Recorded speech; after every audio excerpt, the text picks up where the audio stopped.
My name is Denise. I'm one of the owners at Always Bookkeeping. Today I have a video for you, what you should send your bookkeeper every month. So if you run a small business, monthly documents can either give you confidence or they can quietly create problems that show up later in time. So we feel that monthly bookkeeping is a good way to start. Sometimes if you have payroll, things like that, you might want it on a bi-weekly basis, but monthly for sure. One of the problems is that if you don't do monthly, sometimes it's hard to remember what you did months ago. Lots of times business owners will only look at their numbers on an annual basis when the accountant will ask them for the documents. It's time to get your annual tax return done, and so you're looking for what you need. The accountant is asking for things, they're asking you questions, and you might not remember what you did at the beginning of the year. So we like to do it on a monthly basis. We also find that a lot of our clients, when they meet with their bookkeeper or their accountant on a monthly basis, they're seeing those numbers and they're kind of understanding what's going on. So that's kind of what I want to look at today. So my first point is why this matters. So the first thing that you need to understand is that monthly documents aren't necessarily about data entry. It is true that that's part of it, but good bookkeeping tells a story about your business. So it tells you where the money came from, where the money is going, what you owe, what is owned by the company, and whether the business is actually growing or not. Is it making money? Is there's something that you need to check on to see if you maybe need to increase your prices, maybe you need an extra employee, or maybe you need to let an employee go. So we're trying to get all of those things figured out for you. So lots of times if you do that at the year end, those decisions have already been made.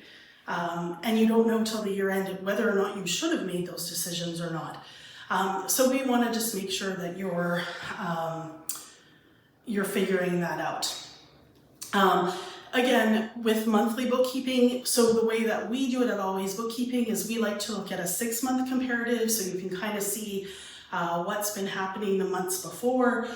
If there's something that's missing, you can look at it and say, oh, like, where is that insurance payment? I pay my insurance every month. Maybe it was categorized differently in 1 month, so we can fix that. So then again, like I said, at the year end, it's much easier to go through and look at the documents and the transactions because you've already taken care of them in the month that they happened or the month after they happened, so you remember what it is. There's not, with monthly bookkeeping, you're not having a whole bunch of emailing back and forth with your accountant. There's the CRA audit, if you get a CRA audit. Everything is in order already. You're not scrambling to try to get everything organized. So the difference kind of for most business owners between clean books and messy books is not complicated accounting.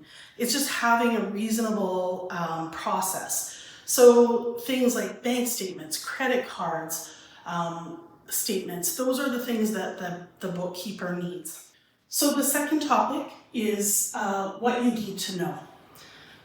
So at a high level, this topic comes down to documents and the context of the documents. So you don't necessarily need to know accounting terminology, but you need to know the context of your documents. So for example, it's not so much about that this money came out, but maybe it's the questions are, is this a business expense? Is this something that has GST on it? Do we need to put this in the same category as we did last time? Things like that. So that's kind of what we're looking for. Is there support for this? Do you have a receipt for it? That kind of stuff is what we're looking for. You can ask yourself, four questions that we want to get answered. So the bank statements and credit card statements, have they been provided to the bookkeeper? If you're using software bookkeeping software that connects to your bank, like QuickBooks Online, is it connected every month? Are the transactions being pulled in? Can the bookkeeper get the statements from QuickBooks Online? Next, is there support for the transactions? So when we see a transaction in the bank statement, on the credit card statement, did you keep a receipt for that? Is there an invoice going out to a client that shows us what they paid and what invoice that goes to? So we need to know if there's support for that transaction. Are the categories consistent? Like I said before, we like to look at a 6-month comparative. Things like insurance, we can see if you pay insurance on a monthly basis. If we see it in month 1, 2, 3, it's missing in month 4, and then we see it in 5 and 6, we can look at it quickly and see, oh, what happened to that one in month 4? Where did that payment go? Did it get put into a different category? Did you miss paying that insurance that month? Much easier to look at it. Also, sometimes the categories change month to month. So maybe Amazon Marketplace is a great example. Sometimes it's office expenses, sometimes it's supplies and materials, maybe it's a personal expense. So we just need to know that information. And then do the financial statements make sense? So looking at them, does it look like what happened in the bank? So we reconcile to the bank and credit card statements. Is everything occurring on there? Do you have a bunch of undeposited funds showing on your in your financial statements, but you know that all the money has been deposited to the bank that you've received? There's something wrong with that. So that's why we want to look at it. Again, if we do that month to month, then we're cleaning up those bookkeeping reports on a regular basis so you can see what is happening in your corporation, what you can kind of understand. And with those financial statements, really important to look at the balance sheet and the income statement. Lots of business owners like to look at the income statement because that kind of tells you what the profit is. But like I said, if you have a bunch of undeposited funds on your balance sheet, that's going to affect your income statement. So you want to make sure that you're looking at both of those documents together. Again, starting with the balance sheet and then looking at the income statement. Let me just give you an example. So say we see a deposit in a bank for $5,000. That's all it says. So we don't know if we don't have documents or context with that. Could be a deposit from a client. It could be a shareholder deposit. Maybe you contributed money to your corporation because the cash flow was a little bit low. It could be a transfer from another bank account. Maybe you have a savings account and a checking account. You have some money in your savings account that you're going to transfer over to the checking account. Maybe you took out a loan and the bank is loaning you that money. Maybe it's a loan advance. Maybe the customer deposited money for work that hasn't been done yet. So it's really important to know what that is for. If you don't know what it's for and it gets coded incorrectly, we could be looking at it as revenue. And so it's coming in and we think it's revenue, so we've charged GST on it. It's going into your records as income that's going to get taxed on at the year end. So many things to do. Another thing is a credit card payment. So lots of times credit card payments get coded as expenses. So it's expensed, and then maybe another credit card transaction has happened where when you're reconciling the credit card, you enter the payment. So two things are going to happen with that.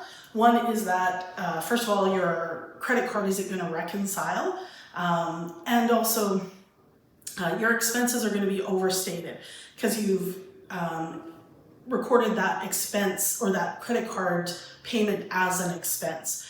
So really important to look at those. And like I said, again, if we're doing that on a monthly basis, those corrections are being made on a regular basis rather than waiting till the year end when you might not remember what that $5,000 was for, or we have to go back and reconcile everything or try to figure out why there's two payments or what's this extra expense for. So we're kind of looking at that to trying to get that cleaned up beforehand. So again, you can see your books cleanly and understand what's going on throughout the year rather than just at the year end. So I just want to look at some common mistakes that we see when we're doing the bookkeeping. So one of the mistakes is, especially if you have QuickBooks, if you're using some sort of bookkeeping software, one of the mistakes is assuming that the bank feed that comes in is the bookkeeping. That's just a transaction that gets pulled in from the bank. We want to make sure that we're reviewing those transactions, making sure it makes sense, making sure it's coded to the right account, to the right GL, making sure that who it's to is the correct one. The second mistake that we see is categorizing the same thing every month to the same place. So like I was saying before, Amazon, sometimes it might be an office supply, maybe it's a supplies and material. So we just want to make sure that it's going to the right category. The third main mistake that we often see, again, is not having that support, those supporting documents, not keeping receipts, not making sure that we have the invoices that are going out, things like that. Next mistake we see is mixing business and personal. So really important to keep those separated. If you have a business, we would just ask that you have a separate bank account and a separate credit card for your business as from your personal, and just making sure that all the business transactions are done on your business account, all of your personal are done on your personal account. One of the risks of this is if that CRA were to audit you, they could look at it and say that it's all personal. And so you might not be able to claim it as business expenses. So really important to keep that separate. The fifth mistake that we see is just not reviewing the financial statements. So lots of business owners, this is not their thing. They don't like looking at the numbers, they don't understand it. But as you look at them on a more regular basis, so even if you're not looking at them with a bookkeeper, try looking at them by yourself and see if you can understand them. If not, that's the next mistake, is people don't ask questions. So we encourage you to ask questions when you're looking through them. When we go through with our clients, we go through month by month, looking at them, and just encourage them, the clients, to ask us questions if they have them. We want you to be able to understand your numbers so that you feel confident in those numbers, and you're not just blindly letting your accountant file tax returns that you really don't understand. Being a business owner, part of that is understanding those numbers. And as bookkeepers, that's what we're trying to help you do, is understand those numbers on a month-to-month basis, again, so that the bookkeeping is clean, everybody understands what's going on, and you can make those business decisions that you need to make throughout the year and not have to wait until the year end. So what is that practical monthly checklist that we want as bookkeepers? So we want your bank and credit card statements. So all of the bank and credit card statements that you are using for your business, we want access to those. So whether it's connected through QuickBooks Online or some other bookkeeping software, or if you have to send us the documents, the statements each month. We want to make sure that you have receipts. So upload those receipts. Keep those receipts on hand so that you have them, especially for the ones that don't make sense, or it's not something that you pay every month, or it's a regular payment. Maybe you buy, say, a computer and it's over $1,000. That's not something you buy on a regular basis. So we need to know what that is. Just being able to explain, so maybe this month there was that deposit of $5,000. Was that actually a deposit from a customer, or was it, did you put money into the company as a shareholder? Did you get a bank loan that month? We need to know what that's for so that we code it correctly, that we put it in the right place. And then really important to reconcile those bank accounts. Lots of people think we can just do the bookkeeping from the bank feeds. If it doesn't happen in the bank statement, then it doesn't happen. We want to see those bank statements, those credit cards. We're going to reconcile them, making sure that the statement is matching, making sure that the registered balance matches the GL in the balance sheet.